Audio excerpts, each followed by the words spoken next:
Welcome to Dakota's Spooky Decor. Today I am jumping right in with some black paint and this pumpkin wood cutout piece from the Dollar Tree.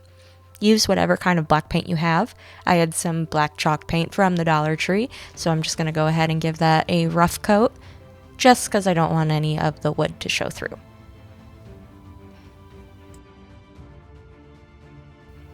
Once that paint is dry, the next item I will need is some black yarn or whatever color yarn you want.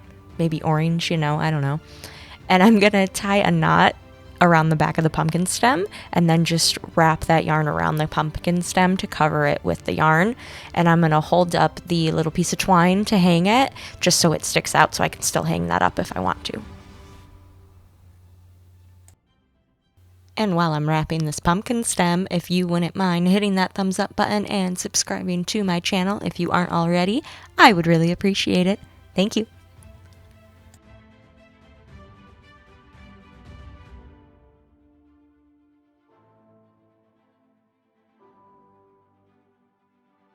Once I got to the end of the pumpkin stem, it did get a little harder to keep the yarn around it, so I ended up using hot glue to keep it in place, but of course you can see it. So all I did was take a small piece of yarn and glue that right over the hot glue, and that covered it up, no problem.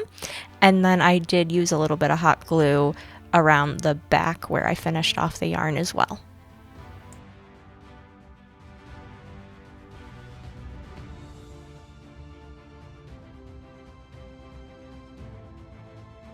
Our next step still involves yarn. We just need a lot of Pom Poms. You can get cool tools online to make these, and it makes it a little bit easier, I guess, but I am just doing this the homemade way, which just involves a few pieces of cardboard glued together so you have a ridge to fit your scissors into when you're cutting the yarn that's going to be wrapped around this. So to start, I just glue a small piece of yarn on, or not glue, tape a small piece of yarn on either side of the cardboard and then just wrap it around. I did 50 times for each pom pom. The more you wrap it, the bigger your pom poms are going to be. Now, once we're at that number, you're just going to peel back that tape and tie around both sides of your yarn. This part, it is important to make sure you're getting a really tight knot, otherwise all of your little pieces of yarn are going to come out when you cut it and it moves around.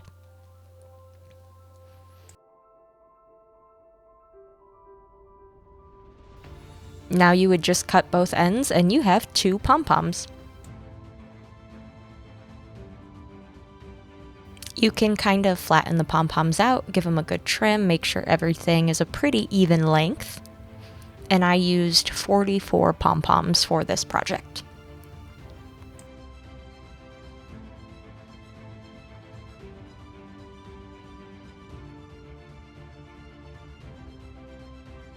I started gluing some pom-poms on and didn't realize I wasn't recording, so my first step was just to glue them straight down the middle of the pumpkin. I used 8 in the center, and then on either side of that 8, I did 7 pom-poms. And then the next 2 sides would be 6 pom-poms, and then both ends of the pumpkin have 2 rows of 5 pom-poms. Or there's 1 row of 5 pom-poms on each side of the pumpkin, but together it's 2. You get it? So 8 in the middle, 7 on each side, 6 on each side, 5 on each side.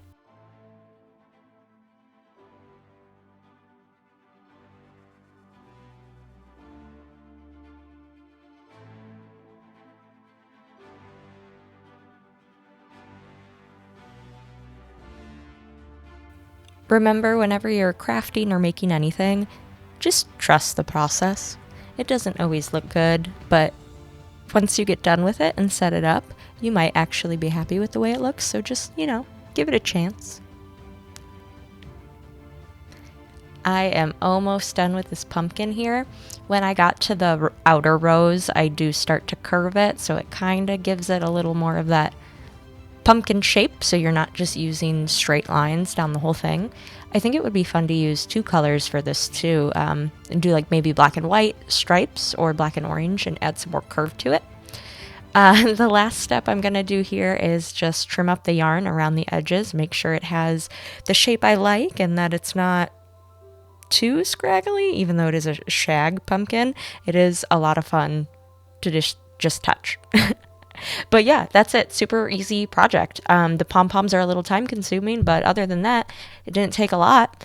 So I'd have to say that was one easy shag pumpkin, and you can do whatever you want with it. Hang it up on the wall, prop it against something with some other decor. I think it looks really cute on my bookshelf with my little jack-o'-lantern pumpkin holder. Let me know what you think of this project in the comments below, and remember, until next time, stay spooky.